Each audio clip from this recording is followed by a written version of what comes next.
हे everyone और welcome back to success toons and हमारी series the 48 laws of power में। कभी आपके साथ ऐसा हुआ है कि आप कंटिन्यूसली मेहनत कर रहे हो, भाग दौड़ कर रहे हो, सबके पीछे पड़े हो, पर एंड में लगता है कि कंट्रोल आपके हाथ में है ही नहीं। आप हमेशा रिएक्ट कर रहे हो, हमेशा डिफेंस पे खेल रहे हो। आप इधर प्रॉब्लम सॉल्व करते हो, उधर एक नई खड़ी हो जाती है। ऐसा लगता है जैसे आप कोई फायर फाइटर हो, बस आग बुझाते रहते हो, पर आग लगा कौन रहा है वो पता ही नहीं। फ्रस्ट्रेटिंग है ना? रॉबर्ट ग्रीन कहते हैं इसका रीजन सिंपल है, हमारा पावर को लेकर आइडिया ही गलत है।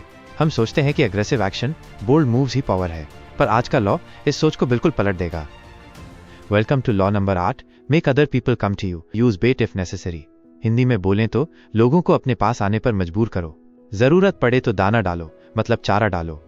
ये लॉ कहता है कि जब आप दूसरों को एक्ट करने पर मजबूर करते हो तब असली कंट्रोल आपके हाथ में होता है। अपने ओपोनेंट को उसके प्लान्स छोड़कर आपके पास आने दो, उसे एक जबरदस्त लालच दो, और जब वो पास आए, अटैक। सारे पत्ते आपके हाथ में होंगे। आज हम सीखेंगे कि कैसे शिकारी बनते हैं, शिकार नहीं। इस लॉ को समझने के लिए हम चलते हैं हिस्ट्री के सबसे ड्रामेटिक एपिसोड्स में से एक पर। सीन है 1814, Vienna. Napoleon Bonaparte the great emperor हार चुका है। यूरोप के बड़े बड़े लीडर्स पार्टी कर रहे हैं, केक काट रहे हैं, मतलब नेपोलियन की एम्पायर के टुकड़े कर रहे हैं। पर सबके दिलों में एक डर है, नेपोलियन का डर। उसे मारा नहीं गया था, बल्कि उसे इटली के पास एक छोटे से आइलैंड एल्बा पर भेज दिया गया था। सबको पता था कि नेपोलियन जैसा क्रिएटिव और डेयरिंग बंदा एक आइलैंड पर भी शांत नहीं बैठेगा। रशिया का जार अलेक्जेंडर आए तो धमकी भी देता है, संभल जाओ वरना मैं उस मॉन्स्टर को खुला छोड़ दूंगा। सब टेंशन में थे, सिवाय एक आदमी के, टैलीरेंड। ये नेपोलियन का ही फॉर्मर फॉरेन मिनिस्टर था, और ये बंदा बिल्कुल चिल था, जैसे उसे कुछ पता हो जो बाकियों को नहीं पता। इधर एल्बा में नेपोलियन की लाइफ एक मजाक बन गई थी। उसे एल्बा का राजा बनाया गया था। उसके पास एक कुक, एक पियानिस्ट, कुछ दरबारी थे। ये सब उसे ह्यूमिलिएट करने के लिए था। फिर 26 फरवरी 1815 को कुछ ऐसा हुआ जो किसी मूवी स्क्रिप्ट से कम नहीं था। दिन दहाड़े ब्रिटिश शिप्स के आसपास होते हुए भी एक जहाज नेपोलियन और उसके 900 लोगों को लेकर समंदर में निकल गया। Impossible escape. पूरा यूरोप हैरान और वियना में बैठे लीडर्स डर गए। नेपोलियन ने फ्रांस लौटने का फैसला किया।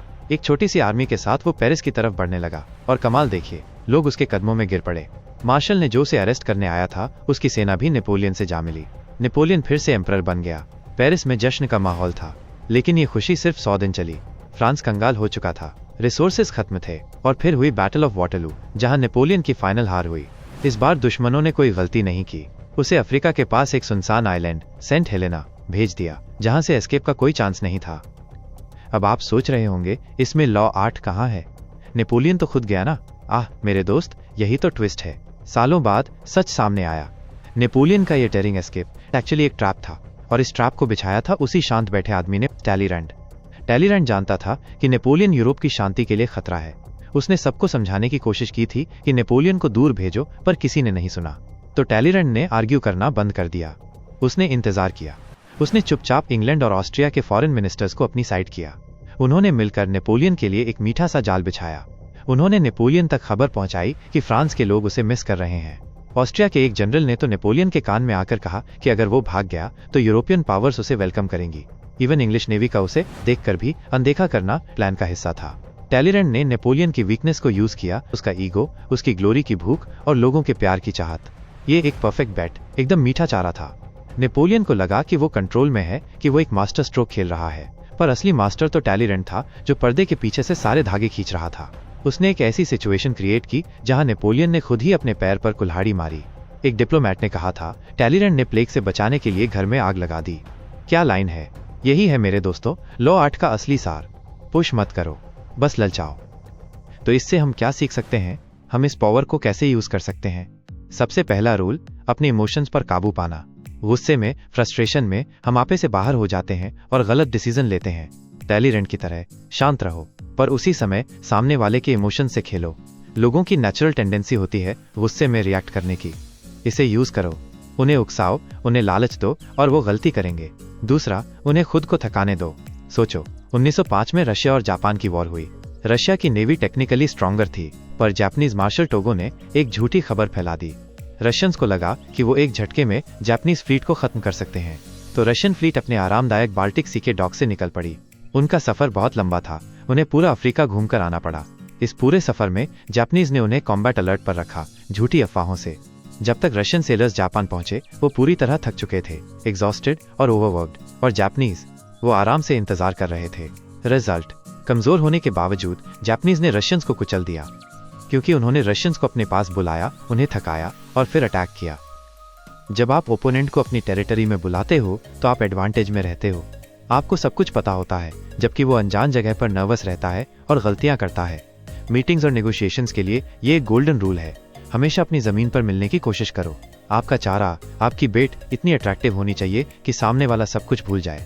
19वीं सदी के एक रॉबर बैरन थे, डैनियल ड्रू।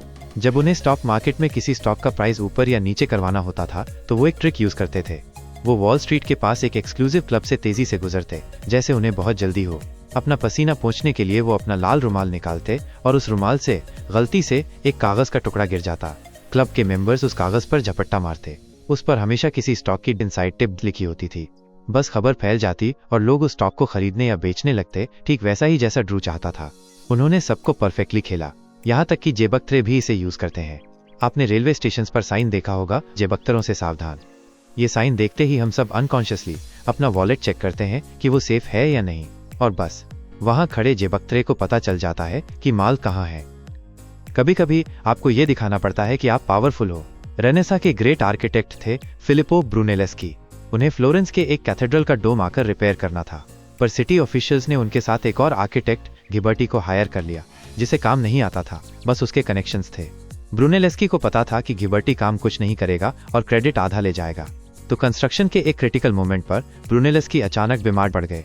उन्होंने काम रोक दिया और कहा, आपने घिबर्टी को हायर किया है ना, वो कर लेगा। जल्दी ही सबको समझ आ गया कि घिबर्टी बिल्कुल यूजलेस है। ऑफिशियल्स ब्रूनेलेस्की के पास भीख मांगने आए। उन्होंने इग्नोर किया जब तक ऑफिशियल्स ने घिबर्टी को फायर नहीं कर दिया। जैसे ही घिबर्टी फायर हुआ, ब्रूनेलेस्की मिराक्युलसली ठीक हो गए। उन्होंने चीखा चिल्लाया नहीं, उन्होंने बस सबको अपने पास आने पर मजबूर किया। इस लॉ की इमेज है the honey at bear trap. एक भालू का शिकारी भालू के पीछे नहीं भागता।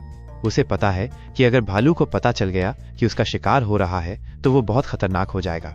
इसके बजाय हंटर शहद से भरा एक ट्रैप लगाता है। वो अपनी एनर्जी वेस्ट नहीं करता, वो बस चारा लगाता है और इंतजार करता है। और 11वीं सदी के कमेंटेटर झांग यू कहते हैं, एक अच्छा योद्धा लोगों को अपने पास बुलाता है, वो उनके पास नहीं जाता। ये खालीपन और भरेपन का सिद्धांत है।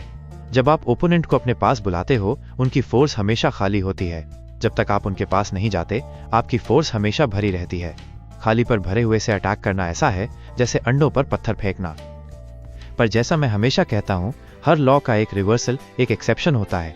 हमेशा इंतजार करना अक्लमंदी नहीं होती। कभी कभी एक फास्ट और अग्रेसिव अटैक इतना डिमोरलाइजिंग होता है कि दुश्मन की सारी एनर्जी ही खत्म हो जाती है।